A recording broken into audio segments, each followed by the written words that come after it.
दुश्मन थोड़ी है। मैं अगर इन प्रशासन से मिलकर काम करा रहा हूँ तो मैं दुश्मन थोड़ी हूँ। चाहे वो कावड़ वाले हों, अमरनाथ यात्रा वाले हों, चाहे ईद वाले हों, उनके हम दुश्मन नहीं है। लेकिन बच्चों की सेफ्टी करना भी तो हमारा फर्ज है। सभी धर्मों की तरफ से हमारा ये हिंदू मुस्लिम सिख ईसाई एकता कमेटी की तरफ से बोला था। बिलाल भाई आप भी आ जाइए।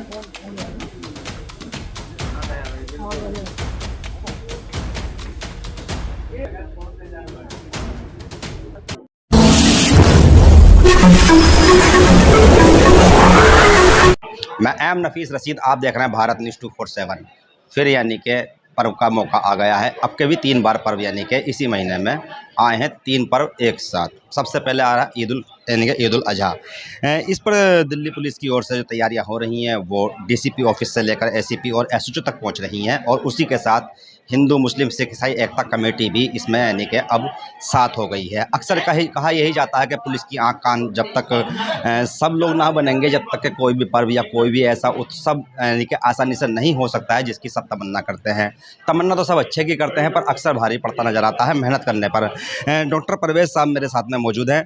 परवेज़ साहब, मैं सीधा जानना चाह रहा था आपसे कि जिस तरह की आज गाइडलाइंस आई है, और आप लोग भी सब यानी कि काफ़ी लोगों का स्वागत भी कर रहे थे, बहुत कुछ देखा मैंने सुना भी यहाँ पर। सवाल यही है कि जो कुर्बानी को लेकर जो गाइडलाइंस दी गई है, तो क्या इसमें आपने इमामों से या जो जिम्मेदार लोग हैं उनसे भी पहले बात की थी? देखिए, अल्हम्दुलिल्लाह मैं भी एक जिम्मेदार हूँ, और अब से नहीं 40 साल ज़िंदगी के कम नहीं होते। जब जब हालात ख़राब होते हैं, हालात से आदमी दो चार होकर ही ऐसे रूल बनाता है। जैसे कि आपके चैनल से शब बारात और होली, सबके लिए एक कानून, हुड़दंग नहीं, तो उसमें हमने कामयाबी पाई। ऐसे कुर्बानी का था। अब कुर्बानी मेरे लिए है ना, मुस्लिम के लिए है, लेकिन जो पड़ोस में भाई रह रहा है, अगर वो खून पसंद नहीं करता, कुर्बानी नहीं करता, तो हम उसको चिढ़ाएंगे? हमारे हुजूर अकरम सल्लल्लाहु अलैहि वसल्लम ने भी कहा कि पड़ोसी का ख्याल रखो। तो उससे ही हमने ये जिम्मेदारी ली है कि 4 दीवारी में हो, टेंट के अंदर हो, हॉल के अंदर हो, ओपन ना हो, खुले में मत हो। ये नहीं कि कुर्बानी कर दी और खून बहा दिया, पड़ोसी के घर की तरफ जा रहा है, और गली में फेंक दिया वेस्टेज, वो कबूतर जानवर कौवा लेके जा रहा है, उसके घर में झगड़ा हो। तो जब हमारे प्रशासन हमारे पास है, पुलिस हमारे पास है, तो हम क्यों नहीं इंतज़ाम करें? हमने पूरे जमुना पार के इधर के पॉइंट दिए हैं कि यहाँ ट्रक अगर एमसीडी के खड़े हो जाते हैं थाने वाइज, तो पूरा थाना हम उसमें कवर कर लेंगे।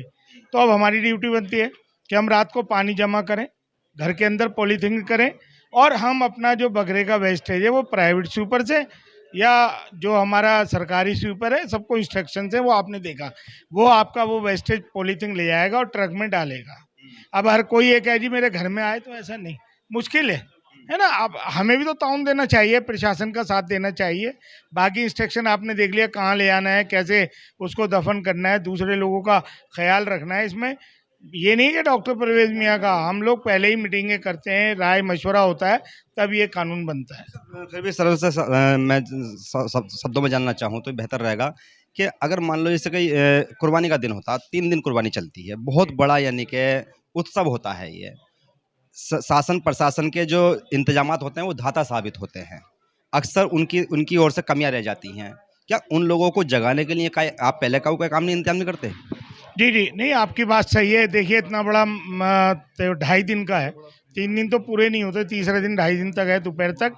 तो उसके लिए अभी मैम ने उनका जो हेल्पलाइन नंबर है एमसीडी का मेन रोल है, और हम भी चला रहे हैं। भी है, आपको पता ही है। तो उसके लिए पूरे इंतजाम करें, ये नहीं कि मीटिंग कर ली, वाह लूट ली, या घोषणाएं कर दी, ऐसा नहीं।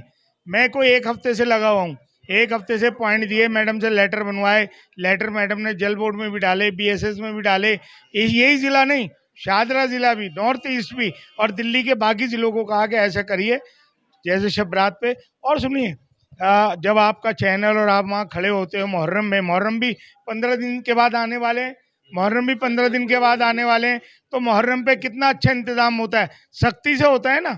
अगर सख्ती नहीं करेंगे तो ऐसे ही वॉलंटियर लगेंगे जैसे बाकी ऐसे वॉलंटियर लगेंगे। और देखिए, हमारे लेखराज साहब हैं, एसएचओ कल्याणपुरी रहे, अब ट्रैफिक है, तो इन्हें तो नफ्स का पता है जमुना पार की, तो हम ट्रैफिक का भी कंट्रोल करेंगे। और ये आखिर में ये जानना था कि यूथ के लिए क्या संदेश है आपके पास? देखिए, यूथ के तो लिए ये है कि जैसे वो ईद के बाद टर होती है ना, टर ना बनाए, एक बाइक पे तीन तीन जा रहे हैं, सिलेंसर निकाल दिया, बिना हेलमेट जा रहे हैं। भैया तो गाड़ी तो जमा होगी। जैसे शब बारात पे अगर हम जमा ना करें, हम दुश्मन थोड़ी हैं। मैं अगर इन प्रशासन से मिलके काम करा रहा हूँ तो मैं दुश्मन थोड़ी हूँ। चाहे वो कावड़ वाले हों, अमरनाथ यात्रा वाले हों, चाहे ईद वाले हों, उनके हम दुश्मन नहीं है। लेकिन बच्चों की सेफ्टी करना भी तो हमारा फर्ज है। आप ये देखिए कि हमारे यहाँ मदीना मस्जिद से 3 बच्चे नमाज पढ़कर चले एक बाइक के ऊपर, और जो फ्लाईओवर है उस पर टपा दी, नीचे आगे पड़े, मर गए। माँ बाप ने क्या बिगाड़ा था? अब वो चीज खत्म हो गई। कई साल से कोई हादसा हो रहा है? नहीं हो रहा ना। तो ये यूथ के लिए भी एक संदेश है, और बाकी जितने भी यानी कि आपकी ईद उल जिंदगी अजहा बड़ी को मनाने अनमोल वाले है। लोग हैं, कुर्बानी करने वाले लोग हैं, वो अच्छी तरह से जान लें। और हम भारत न्यूज़ 247 के माध्यम से वक्त वक्त पर थोड़ी थोड़ी देर के अंदर यानी कि ये कोशिश करेंगे कि जागृति भरे यानी कि वीडियोस बनाएं और आपको वो जानकारी दें कि दिल्ली पुलिस ने क्या गाइडलाइंस जारी की है ईद उल अजहा को लेकर और सारे पर्वों को लेकर। बाकी पर्व आगे हैं पर ईद उल अजहा पहले है। ईद उल अजहा को लेकर हम भी थोड़ी सी कोशिश करेंगे, और एमसीडी व अन्य उन विभागों के नंबर भी अब भारत न्यूज़ 247 के माध्यम से शेयर करेंगे, जिससे कि आप सुविधा उनसे आसानी से ले सकें। कोई शिकायत हो तो की कोशिश की जाए कि भाई भारत न्यूज़ 247 को ही बताई जाए, और सबसे बेहतर तो यही है कि अपने नजदीकी पुलिस थाने को बताई जाए। क्या कह रहे हैं सर आखिर भाई मैं आपको लिस्ट दे दूंगा, जहाँ जहाँ कंटेनर के लिए लेटर गया है वहाँ वहाँ कंटेनर खड़े होंगे एमसीडी की तरफ से। एक बात, पानी का भी इंतजाम जहाँ प्रशासन कर रहा है, हमें भी करना चाहिए। एक बात मैं और कहना चाहता हूँ नफीस भाई, आपके चैनल से बहुत कामयाबियाँ पाई हैं। कल का जुमे का दिन हमने क्यों लिया? जो इमाम हजरात हैं, हम सुबह उनको एक मैसेज डालेंगे, अभी भी बुलाया था, वो नमाज में कहेंगे कि प्लीज़ इन बच्चों के अनमोल हीरे हैं आपके, इनको बाइक ना दें, बिना हेलमेट के ना जाने दें, चाबी मत दें। जब नहीं देंगे तो कोई हादसा नहीं होगा। नहीं, अच्छा एक बात और है, मेन बात यह है कि जो बैन आइटम है हिंदुस्तान के अंदर, दिल्ली के अंदर, कोई कह जी मैं तो करूंगा, करो भैया, केस किस पे बनेगा? ऊंट के ऊपर बैन आइटम है, या दूसरा मैं नाम नहीं लेना चाहता, एक धार्मिक वो जुड़ी हुई आस्था, जब वो बैन है तो क्यों क्यों हम नाम लें? करता भी कौन है वैसे? कहाँ तो ये सब बातें बनती रहती हैं। नहीं नहीं, अब वो कोई अड़े इस बात को इशू बनाए तो इशू नहीं बनने देंगे। क्या कुल मिलाकर अगर किसी तरह की भी कोई अफवाह उड़ाता है ईद उल अजहा को लेकर, तो सबसे पहले मैं जैसे बता रहा हूँ कि पुलिस का नंबर 112 आपके पास में मौजूद है।